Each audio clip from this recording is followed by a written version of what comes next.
Hello everyone! RetroCon here. You know, I still vividly remember my first experience.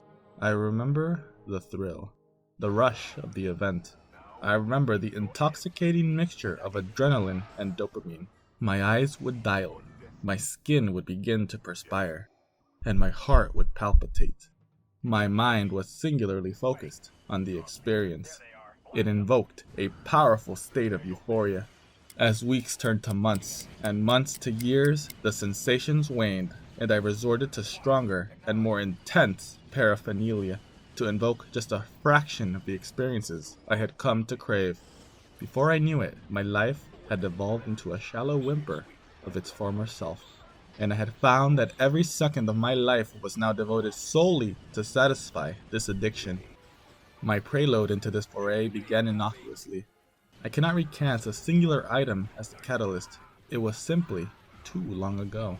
But if there is one that stands out, it is Star Wars: Empire at War. This is my life, and this is my story. You know, when I first watched the Star Wars movies, I was always fixated on the ships.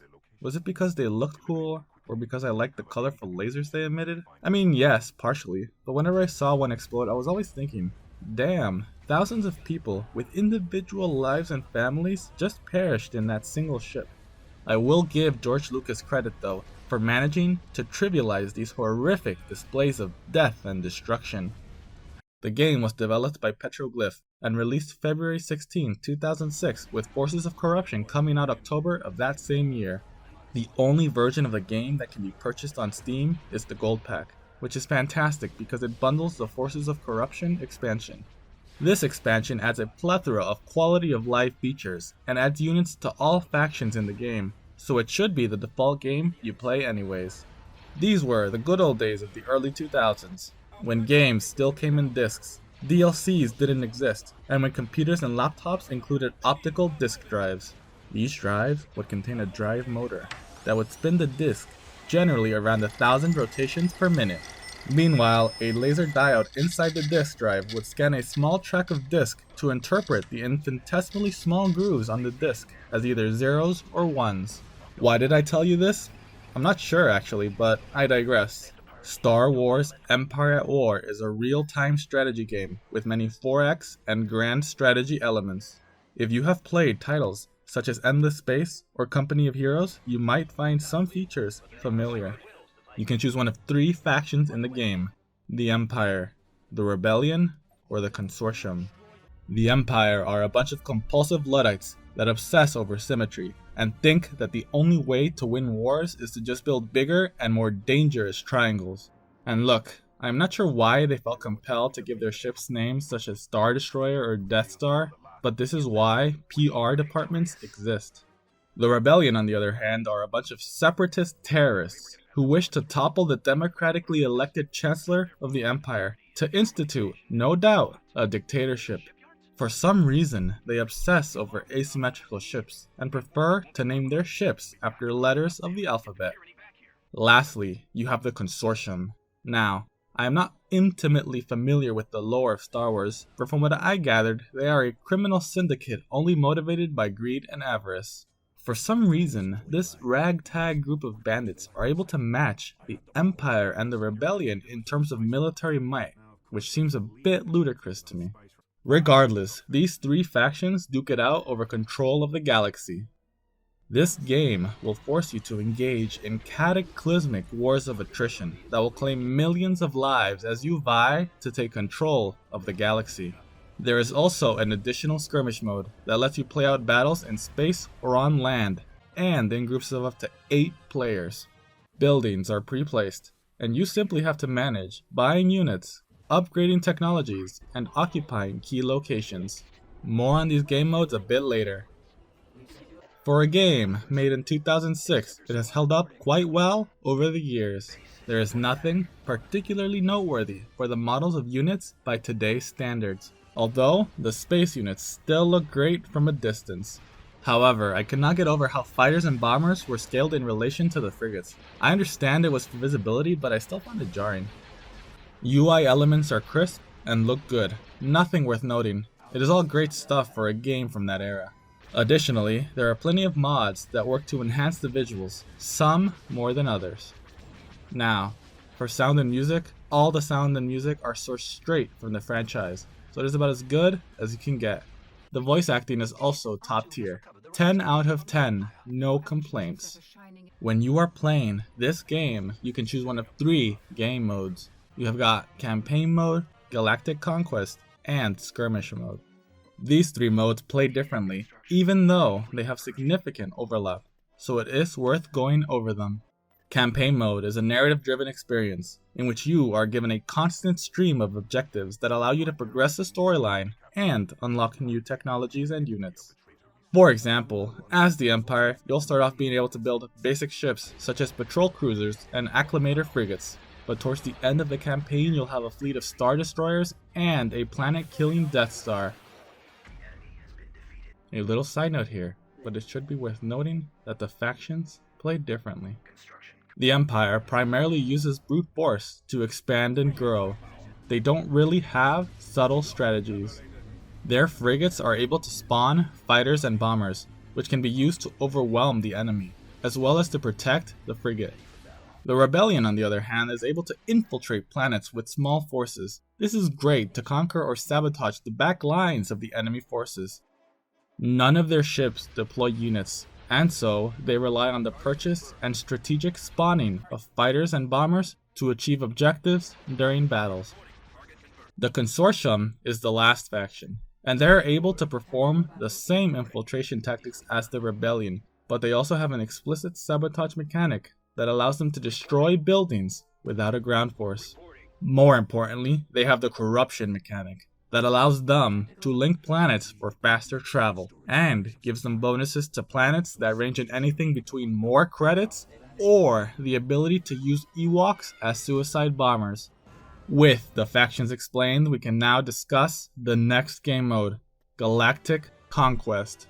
Galactic Conquest is a free-form version of the campaign. You are able to spend credits to unlock technologies, and you are able to conquer the galaxy as you see fit. Campaign Mode and Galactic Conquest plays in real time instead of turn-based, with the caveat being that income, the resource needed to fund your stellar fleets and fuel your war efforts, is generated in periodic intervals. You will want to build up your planets by constructing buildings on them. These buildings allow you to purchase units, perform research, generate income, and provide other utilities. You can also build space stations around each planet to aid in space defense, as well as to provide a location to assemble ships for your fleets. Once you have assembled a fighting force, you would typically scout a planet with your faction's specialized scouting units. Afterwards, you send in the appropriate space force, which, if you read Sun Tzu's Art of War, you would know should be nothing less than a doomstack to eliminate the enemy's defenses. Lastly, you send in a ground force, another doomstack to conquer the planet. Planets are conquered by deploying troops to engage the defenses of your enemies. Any building the enemy has will produce units periodically, so you want to be aggressive. Some planets provide buffs towards your faction, so you might want to prioritize them. Conquer the galaxy, and you win. The last game mode is Skirmish Battles. In this mode, you can choose to do space battles or land battles. Either way, you will start off with a central base from which you will have facilities to create troops. You fight on the map to contest facilities and spawn points. These matches tend to become wars of attrition that end with one side steamrolling the other. I personally enjoy doing skirmish battles in space. There are also mods that can add a great deal of content to the game. One mod in particular that I enjoyed was Thrawn's Revenge. The mod introduces 7 new factions and a ton of units. Quite frankly, I had no idea what half of these even were, but it was interesting to realize there was a great deal of lore based on the aftermath of the Emperor's death. It was also interesting to spawn ships that made Star Destroyers look tiny. As for the multiplayer scene, well, I was hoping this game would have a multiplayer scene akin to when I first played it, but after looking through the multiplayer section, it seems to be mostly empty. I am old now. I have heard there are still communities out there, but I could not find any information on how to reach them from a cursory search. We all know the lore between the Empire and the Rebellion. It is a tragic tale of how the Empire a democratic nation is attacked and ultimately has their elected official, Mr. Palpatine, assassinated by the terrorist cell known as the Rebellion. These terrorists are led by the elusive and dangerous figure codenamed Yoda and his accomplice Luke Skywalker. But we've all heard this story, so I won't elaborate on it. The Consortium, on the other hand, I know nothing about, but apparently they are an underground criminal syndicate. They are led by megalomaniac and 300 IQ savant Tyber Zan, and do not really seem to have motivations besides money and power. The Empire is probably the most fun faction to play. You do not have to micromanage fighters and bombers as much, since they come with the frigates. Also, they get the Death Star. Now, you might think it is morally reprehensible to use this weapon of war. But if you weigh the cost of fighting a protracted war against the cost of just destroying the planet, you will come to the conclusion that destroying the planet is the more humane option. So, do I hesitate as I pull a lever that will unleash death upon millions of civilians and military folk alike? No. I will keep doing this until the enemy surrenders. Unfortunately, the rebels do not seem to understand the concept of surrender. Or maybe the game does not offer a surrender option. Either way, I will usually end up blowing up all of their planets. Oh, what's that? Did I just annihilate the space defense around a planet that does not even have a planetary defense force? Well, I do not care. I am pulling the switch. I paid a lot for this thing, and I am going to use it. You can also use the Death Star on large ships and space stations. Honestly, this thing is busted, and you cannot lose if you keep a well-sized fleet around the Death Star. Sorry, Luke, but you won't be destroying my Death Star. So, in conclusion, this game is a great deal of fun. I wholly recommend this game, especially if you're a fan of top-down strategy games with 4X elements. You can also play it if you're a fan of 4X games and always wished the space battles and land battles weren't simplified auto-battlers. Looking at you, Endless Space. I am honestly surprised big titles like Endless Space 2 did not try to mimic the battles in the same way it was done with this game. But what do I know? I am just a game reviewer, which means I am pretentious and have no idea what I'm talking about. I give this game a 4/X because I am too scared to give an objective score. Do I recommend this game?